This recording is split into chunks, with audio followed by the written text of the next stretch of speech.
Vamos a hablar, aprovechando nuestra soledad y esta oscuridad, de uno de los pianistas más virtuosos de toda la historia, Liszt. Compuso Liszt un repertorio de una complejidad sorprendente y de una gran belleza romántica, pero también inventó una manera de presentarse. Inventó junto con Paganini unas formas para provocar la fascinación del público. Tan grande era el estupor de las muchedumbres que escuchaban a Liszt que el poeta Heine inventó para esa circunstancia, para ese entusiasmo excesivo, la palabra lisztomanía, que después se usó para muchos fenómenos masivos, así un poco enloquecidos. Liszt nació en octubre de 1811 en Reading, que era una villa húngara, cerca de Pest. Ustedes saben que la ciudad de Budapest es en realidad dos ciudades, Buda y Pest. Bueno, esta pequeña ciudad de Reading estaba cerca de Pest. Eran tiempos del Imperio Austrohúngaro. El papá de Liszt, el viejo Adam, trabajaba como administrativo en el palacio del príncipe Esterházy y era además un buen músico.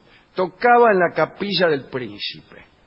A los 6 años, Franz, el niño, escuchó a su papá tocar en el piano un concierto de Fernando Rieu. Un rato más tarde, mientras Adam cenaba, el niño se lo cantó íntegro. Y esa misma noche lo presentaron a un profesor de piano. A los 9 años, Liszt tocaba ante el príncipe Esterházy. Y el éxito fue tal que el príncipe lo gratificó con 50 ducados. No sé cuánto eran, 50 ducados. Y esto realmente es un dato que estropea toda esta charla. O sea, si 50 ducados eran 50 mangos, el príncipe era un miserable. Si eran $50, el príncipe era un miserable. Pero si eran $50.000, entonces está bien. Toda la familia viajó a Petersburgo y después a Viena, y allí empezó Franz Liszt a estudiar con el maestro Czerny. Era un niño prodigio, vamos. El maestro lo describió así: era una criatura pálida, de aspecto delicado, que mientras tocaba se balanceaba en la silla como si estuviera borracho. En 1823, por medio de Czerny, qué cosa, tener un maestro como Czerny, ser uno un genio, y después tener que escuchar al maestro cuando le piden una opinión sobre uno, decir, era una criatura pálida. Bueno, era Liszt, salame. Bueno, el caso, en 1823, justamente por medio del ingrato de Czerny, Liszt pudo conocer al viejo Beethoven. También estudió composición con Antonio Salieri. La verdad es que no había una dificultad capaz de detenerlo. Liszt leía todo a primera vista, sin errores. Una vez que dejó a su maestro, trabajó realmente como un loco, porque tenía la obsesión de ser un hombre culto.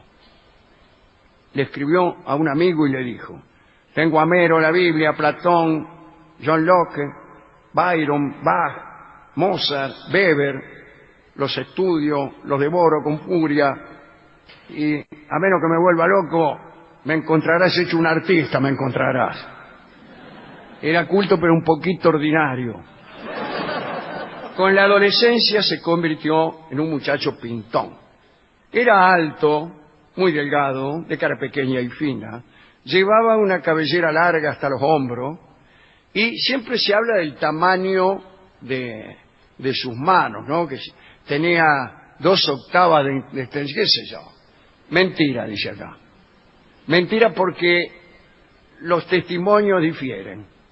Unos dicen manos largas y flacas, otros dicen que no, en fin. Pronto empezaron las giras y los triunfos. Viena, París, Londres. Acá, si esta fuera la televisión o el cine, pondríamos un tren. Viena, aparece escrito, París, Londres, nada más. Siempre lo acompañaba su padre. En los trayectos lo hacía estudiar todo el día. Estaba obligado, Franz, a ejecutar cada día 12 fugas de Bach y después transportarlas en distintos tonos. En abril de 1832 fue a un concierto a beneficio de las víctimas de la epidemia del cólera de París, que daba ¿quién? Paganini. Estaba en la ópera de París, junto a Gautier, Georges Sand, Delacroix, Rossini y muchos intelectuales de la ciudad para ver los prodigios de Paganini. Y quedó encantado, no solo con el virtuosismo de aquel músico, sino con sus dotes teatrales. Pom, pom, pe, que rompía violines, que imitaba a los animales. Y quedó tan impresionado que pensó en incorporar todos estos trucos a sus interpretaciones. Y ahí es entonces cuando empieza la listomanía. Cuando Liszt tocaba el piano, las mujeres se volvían locas. Bueno, por ejemplo, tiraban sus joyas al escenario. Vio como ahora, o en un tiempo, las damas solían arrojar prendas íntimas.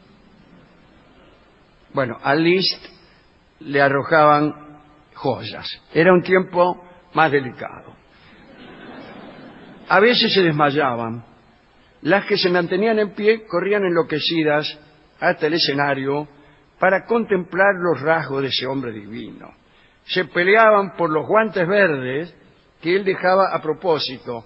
Tenía 112.000 guantes verdes. Lo dejaba a propósito sobre el piano y las muchachas o las chicas o las señoras mayores se llevaban de recuerdo todas esas prendas. Bueno, se dijo que la forma de interpretar del pianista elevaba el estado de ánimo de la audiencia a un nivel de éxtasis místico. Algunas veces el público trataba de obtener mechones de su pelo y por ahí me imagino lo colgarían en la sala de su casa. Ponían ahí una cajita o en un marco y dice, mechones del pelo de Liszt. Bien. Algunas admiradoras incluso llevaban frascos de vidrio en el que trataban de juntar restos de sudor. Disculpen ustedes, ¿no? Cuando daba un concierto, Liszt solía hablar, gesticular, marcar el compás, patear el piso, girar de un lado para el otro, de modo que las medallas y condecoraciones que había tenido la precaución de llevar tintinearan y resonaran. Por ahí tenía 3 pianos en el escenario y los usaba como le daba la gana. Además de Paganini, la otra gran influencia de Liszt fue Chopin. Dice la crónica que de Chopin aprendió que el piano podía ser un medio de expresión delicado, tanto como un instrumento de bravura. Chopin lo llevó por el camino de la poesía, del estilo y de la delicadeza. Sin embargo, Chopin siempre estuvo algo enojado con Liszt. Odiaba que no respetara las partituras. O sea, tiene que andar metiendo la mano en todo, decía Chopin. Desarrollar y arregla todo, Bueno, así hablaba Chopin. Georges Sand, que andaba con Chopin aquí entre nosotros, estaba sin embargo enamorada de Liszt, pero Liszt no le dio bolilla. Cuando perdió la esperanza de Liszt, entonces se quedó con Chopin. Liszt tuvo amoríos ocasionales con las mujeres más renombradas de Europa. En orden cronológico tenemos acá la lista de novias de Liszt. Caroline de Saint-Cricq, Marie Dagoul, Marie Duplessis, que no era otra que la dama de las camelias, con Lola Montes, bien, con María Paulovna, la duquesa de Sajonia, y con la condesa Olga Janina, y esta última le trajo algunos problemas. Liszt le negó su amor y ella lo amenazó con un revólver aquí. Ah, no, pero se lo puso ella misma, abajo de la pera. Y le dijo, si me niegas tu amor, me suicidaré. Y Liszt la dejó. Tuvo con Marie Dagoul una relación clandestina y tuvo 2 hijas y un hijo. Daniel, el hijo, Blandina y Cosima fueron sus hijas. Y atención con Cosima, porque fue nada menos que la esposa de Hans von Bülow, primero, y después de Richard Wagner. Pero a mí me parece que von Bülow era famosamente un gran director y estaba contratado por Wagner para dirigir una de sus óperas. Creo que vivían al lado, mientras esperaban un estreno, vivían en casas contiguas y ahí aprovechó Wagner. No le van a decir a nadie, ¿no? No van a... ¿Sabe lo que dijo? No. Ahí Wagner aprovechó y la sedujo a Cosima. Tuvo una relación permanente con la ucraniana Carolina Wittgenstein. Sí, era pariente, Carolina, de los Wittgenstein que ustedes conocen. Parece que un día, durante un concierto a beneficio en Kiev, Liszt tuvo una sorpresa. Las entradas se estaban vendiendo más caras. No es que había reventa, pero como era una función benéfica, los macanudos que iban las compraban más caras. Y, por ejemplo, valían 2 rublos y Carolina Wittgenstein pagó 150. Al grito de que mi plata no vale. Liszt quiso conocerla. Cuando terminó la función, se fue a la casa de la mujer y ella lo recibió con todos los honores.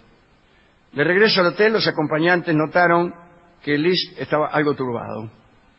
No paraba de nombrar a Carolina. Carolina de aquí, Carolina de allá, y nada más.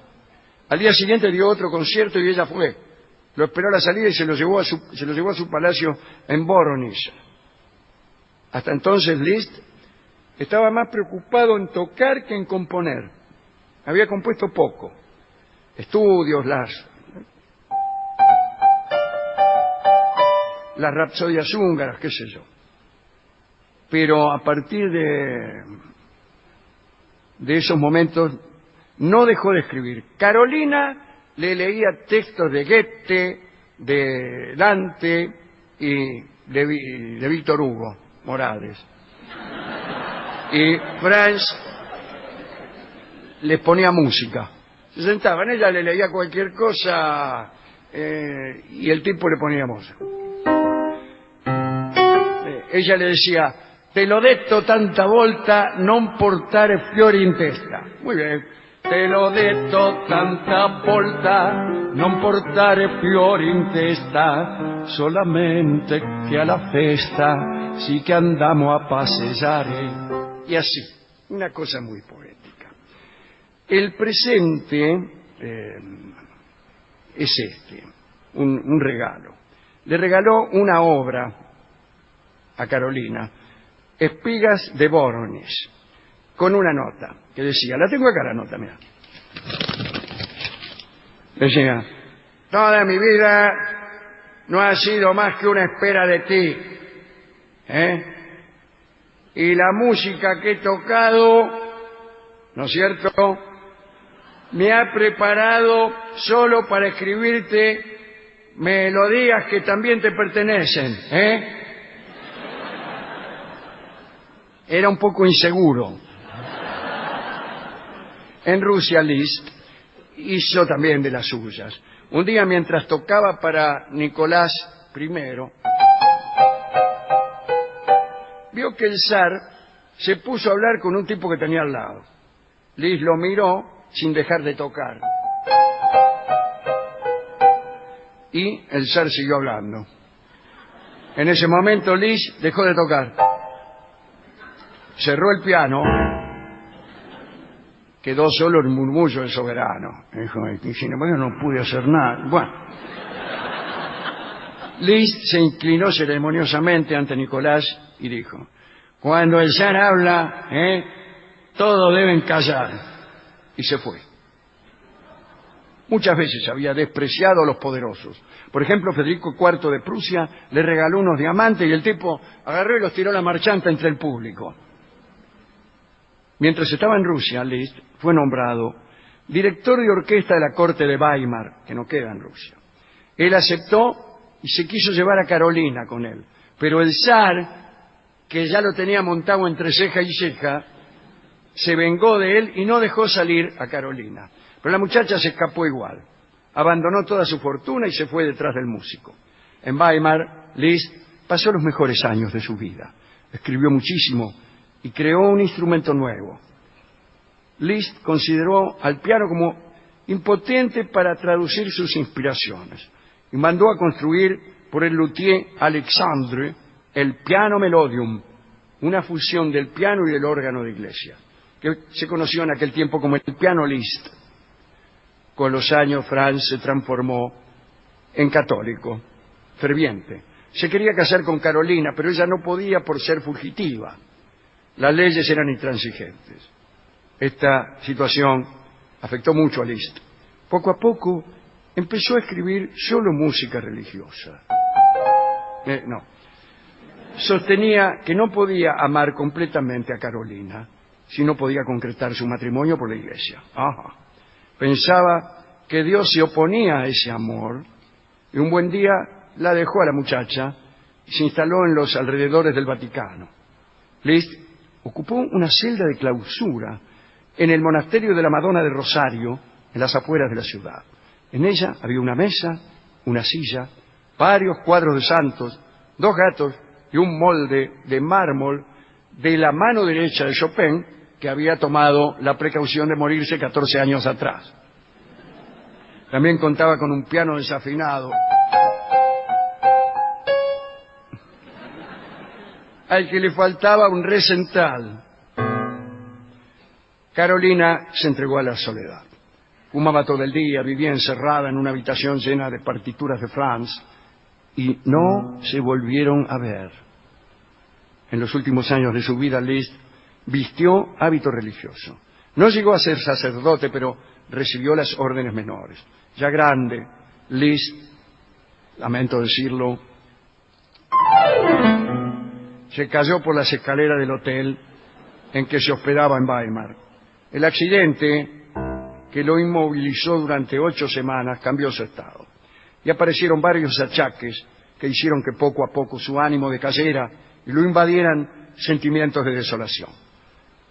Con una pensión que le otorgó el gobierno húngaro, Liszt vivió en soledad sus últimos años. Murió el 1 de agosto de 1886 a los 75 años.